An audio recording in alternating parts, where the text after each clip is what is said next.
This is Minnesota Vikings News and Opinions as at today March 4, 2023. Vikings Kevin O'Connell focused on improving clarity of game day vision for 2023. As the coach ponders where the Vikings can improve next season, one of his own resolutions is to make sure he's communicating effectively on game day. By Ben Goesling, Star Tribune, March 1, 2023, 8:16 p.m. Indianapolis. A year ago, as he prepared for his first season as the Vikings head coach, Kevin O'Connell had a roster full of accomplished veterans and a plan he believed would get the most out of them. He felt so good about it. The idea of dethroning an NFC North champion that was coming off 3 straight 13-win seasons seemed reasonable to him. I truly believed if we established some things early on in our off-season, built upon those, had a plan of attack for how we wanted to go about training camp and then got off to a good start, I thought we'd win our division, O'Connell said matter-of-factly as he sat at a round table with 4 Vikings beat writers on Wednesday. It wasn't going to be easy. I thought we would have to really grind out some wins and probably play some close games. Especially for a team that hadn't really performed in that area of the game well enough to win football games previously, I thought it was really important. O'Connell's hunch proved correct, as the Vikings beat the Packers in the regular season opener and went 13-4 on their way to their first NFC North title since 2017. All along the way, though, the coach relied on a philosophy he learned from Sean McVay, evaluating the job he'd done as a leader and offensive play caller on a weekly basis. When the season ended with the Vikings' first-round playoff loss to the Giants, O'Connell turned the microscope on himself again, to examine where he needed to improve before year 2. The results of an NFL Players Association survey of 1,300 players about how each team felt about their players confirmed O'Connell in a sense.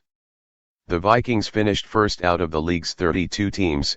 Players praised the team's ability and decision to rethink their discipline, and O'Connell was named one of the league's most player-friendly coaches. I don't think it's directly applied to us finishing where we did on that survey, but there's a lot of thought about everything we do with our players, he said. For the former offensive coordinator, though, managing all 3 phases of a team on game days was a new experience. Each week during the season, O'Connell would present details to players and coaches about what the Vikings would need to do on offense, defense, and special teams to win each game. As he evaluated the job he'd done in 2022, he found himself asking whether he'd done enough on game days to keep the Vikings on track with his vision. What I've really looked at is, from that meeting early in the week through zeros on the clock in that game that week, what did I do that was in my control to make sure that things were done a certain way, he said. It's important because if you're going to stand in front of the team, you're going to say something to the football team and it aligns with the fact that you want to be authentic and true to your own football philosophy and cultural philosophy. Then, did we do what we said, has changed, and how I will change in the future. O'Connell's hunch proved correct, as the Vikings beat the Packers in the regular season opener and went 13-4 on their way to their first NFC North title since 2017. All along the way, though, the coach relied on a philosophy he learned from Sean McVay, evaluating the job he'd done as a leader and offensive play caller on a weekly basis. When the season ended with the Vikings' first-round playoff loss to the Giants, O'Connell turned the microscope on himself again, to examine where he needed to improve before year 2. The results of a 1,300-player survey, conducted by the NFL Players Association on how each team treats its players, validated O'Connell in one sense. The Vikings were ranked first among the league's 32 teams, with players praising the team's facilities and its decision to overhaul its training staff while ranking O'Connell as one of the most player-friendly coaches in the league. I don't think it has anything directly to do with the fact that we've done what we've done in this vote, but I've thought a lot about everything we do with our players, he said. I don't think it's directly applied to us finishing where we did on that survey, but there's a lot of thought about everything we do with our players, he said. For the former offensive coordinator, though, managing all 3 phases of a team on game days was a new experience. Each week during the season, O'Connell would present details to players and coaches about what the Vikings would need to do on offense, defense, and special teams to win each game. As he evaluated the job he'd done in 2022, he found himself asking whether he'd done enough on game days to keep the Vikings on track with his vision. "What I've really looked at is, from that meeting early in the week through zeros on the clock in that game that week, what did I do that was in my control to make sure that things were done a certain way," he said. That's important because that falls in line with, if you're going to stand up in front of your team, you're going to say something to your football team and want to be authentic and true to your football philosophies, your culture philosophies.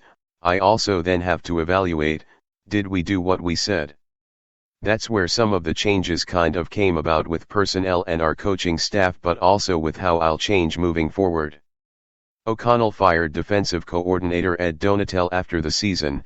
New defensive coordinator Brian Flores could take a more aggressive approach on defense after O'Connell called for such changes late last season.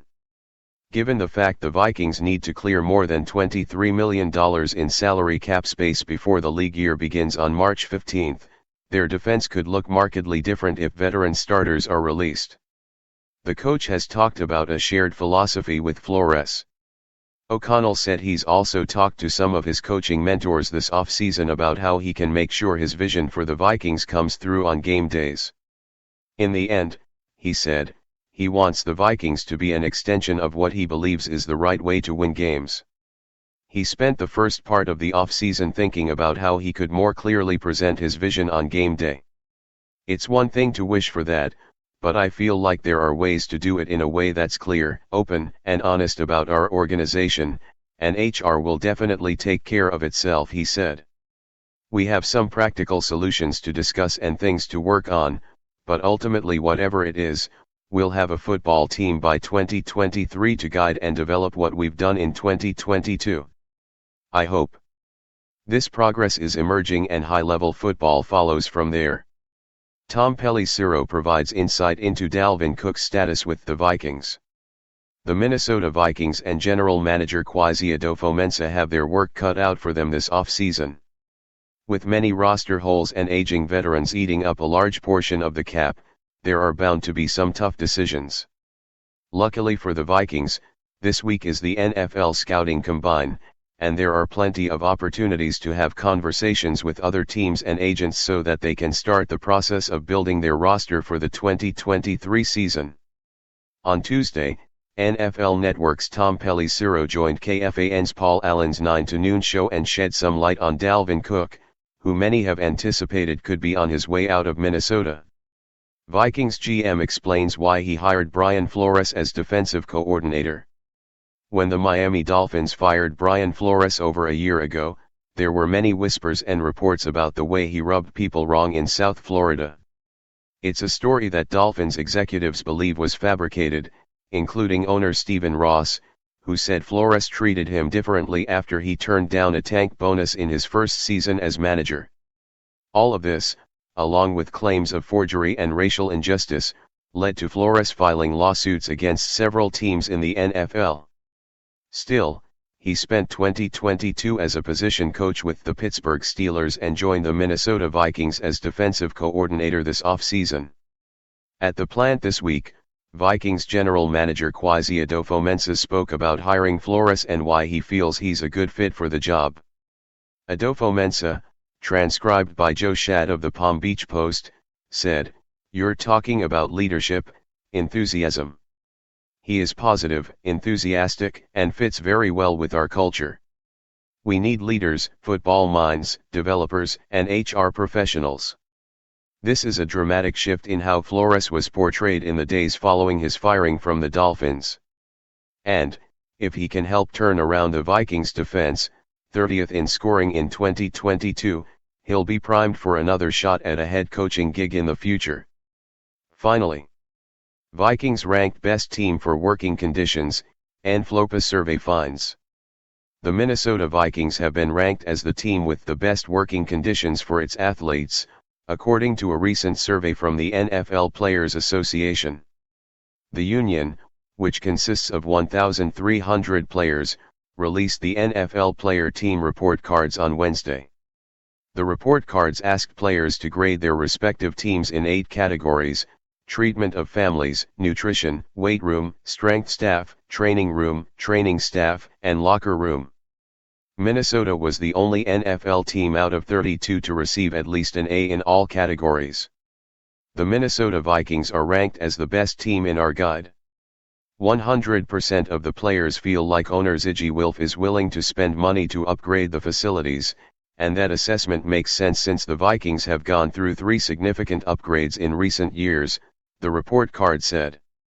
In addition to the state-of-the-art facility contributing to the grade, the report card cited the arrival of a player-friendly coach in Kevin O'Connell and the departure of a former head trainer that several players had negative experiences with.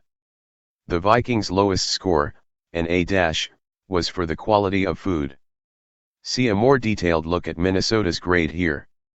Other NFL teams that performed well in the polls were the Miami Dolphins and Las Vegas Raiders.